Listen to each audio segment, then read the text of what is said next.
नमस्कार, आप देख रहे हैं हिमाचल अभी अभी। मैं हूं आपके साथ राजेश कुमार।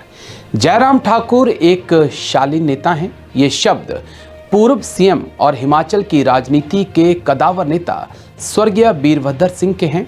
अपने तीखे तेवरों के लिए चर्चित माकपा नेता राकेश सिंघा ने भी पिछले साल मानसून सेशन के दौरान विधानसभा में सीएम जयराम ठाकुर को दयालु बताते हुए कहा था कि जिस रफ्तार से वो आगे बढ़ रहे हैं तो पूर्व सीएम वीरभद्र सिंह जैसे तो नहीं, लेकिन उनकी बराबरी जरूर कर लेंगे।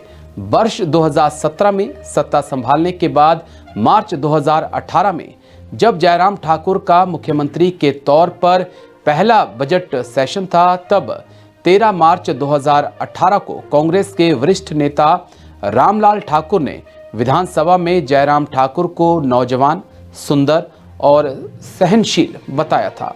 बेशक सीएम जयराम ठाकुर की छवि शांत स्वभाव की है, लेकिन विवाद उनका और उनकी सरकार का पीछा नहीं छोड़ रहे। चुनावी साल में विधानसभा उपाध्यक्ष हंसराज के वायरल वीडियो में स्कूली छात्र को रसीद किए गए चांटे की गूंज दूर तक जाएगी। इसी सरकार के कार्यकाल में कुल्लू में हाई वोल्टेज ड्रामा हुआ था, जब सीएम जयराम ठाकुर की सुरक्षा में तैनात कर्मचारी ने एसपी कुल्लू पर प्रहार किया था। उसी दौरान एसपी कुल्लू ने मुख्यमंत्री के सुरक्षा अधिकारी को थप्पड़ जड़ दिया था। हाल ही में उच्च शिक्षित कहे जाने वाले विधानसभा उपाध्यक्ष और डॉक्टरेट की डिग्री से नवाजे गए डॉक्टर हंसराज ने चंबा के एक स्कूल में बच्चे को थप्पड़ मार दिया। वर्ष 2018 की शुरुआत में ही जंजैहली में एसडीएम ऑफिस का विवाद हाईकोर्ट तक पहुंचा। इलाके के लोग इस बात से खफा थे कि बीजेपी सरकार ने थुनाग के एसडीएम को 4 दिन पहले जंजैहली में बैठाने के आदेश जारी किए। इससे जंजैहली की जनता भड़क गई और नौबत यहां तक आ गई कि मुख्यमंत्री ने जब जनता से फोन पे बात की तो गुस्साए लोगों ने नारेबाजी शुरू कर दी। इस तरह नई सरकार की शुरुआत इस अप्रिय विवाद से हुई। हालांकि सीएम जयराम ठाकुर ने अपनी पहली ही कैबिनेट बैठक में वृद्धावस्था पेंशन की आयु सीमा 80 साल से घटाकर 70 साल की थी।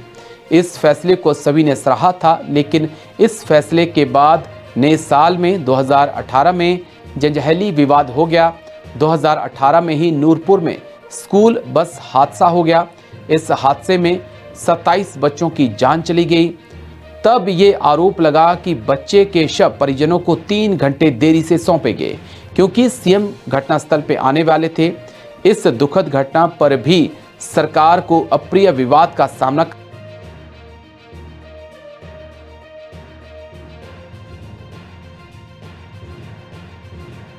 2019 में सीएम की जानकारी के बिना ही सरकारी पोर्टल पर एक विवादित दस्तावेज अपलोड कर दिया गया। पर्यटन विभाग ने इन्वेस्टर मीट से जुड़ा एक ऐसा दस्तावेज राइजिंग हिमाचल पोर्टल पर डाला जिसके बारे में सीएम जयराम ठाकुर तक को पता नहीं था। मामला उछलने के बाद सीएम ने सदन में स्वीकार किया कि ऐसे डॉक्यूमेंट का अपलोड होना दुर्भाग्यपूर्ण है। तब तत्कालीन एसीएस, जो अब मुख्य सचिव हैं, उन्हें पर्यटन विभाग से हटा दिया गया था। कोरोना काल में जयराम सरकार बहुत गंभीर विवादों में फंसती रही। स्वास्थ्य विभाग में उपकरण खरीद को लेकर धांधली का ऑडियो वायरल हुआ। स्वास्थ्य विभाग के निदेशक को पद से हटाया गया। यहां तक कि इस विवाद में बीजेपी के प्रदेशाध्यक्ष डॉक्टर राजीव बिंदल की कुर्सी चली गई। इस दौरान सैनिटाइजर घोटाले की गूंज हुई। इसी सरकार के कार्यकाल में एक आईएएस अधिकारी शराब पीकर कैबिनेट मीटिंग में पहुंच गए। वहीं विपक्ष ने आरोप लगाया कि कैबिनेट मंत्री महेंद्र सिंह के साथ हुए विवाद के कारण मुख्य सचिव अनिल खाची ने कुर्सी छोड़ी। इसके अलावा जनमंच में मंत्रियों की अभद्रता भी चर्चा में रही। पूर्व में राज्यपाल बंडारू दत्तात्रेय के साथ विधानसभा परिसर में अभद्रता हुई। ये विवाद भी खासा चर्चित रहा। जयराम सरकार को जहरीली शराब से हुई मौतों पे उपजे आक्रोश का भी सामना करना पड़ा। पुलिस भर्ती में पेपर लीक मामला ताजा विवाद है। जयराम सरकार को 2 बार ऐसे अप्रिय विवादों का सामना करना पड़ा, जिसमें समाज के ऊंचे पायदान पर बैठे लोग थप्पड़ के कारण बदनाम हुए। पहली बार सीएम बने जयराम ठाकुर खुद शालीन स्वभाव के हैं।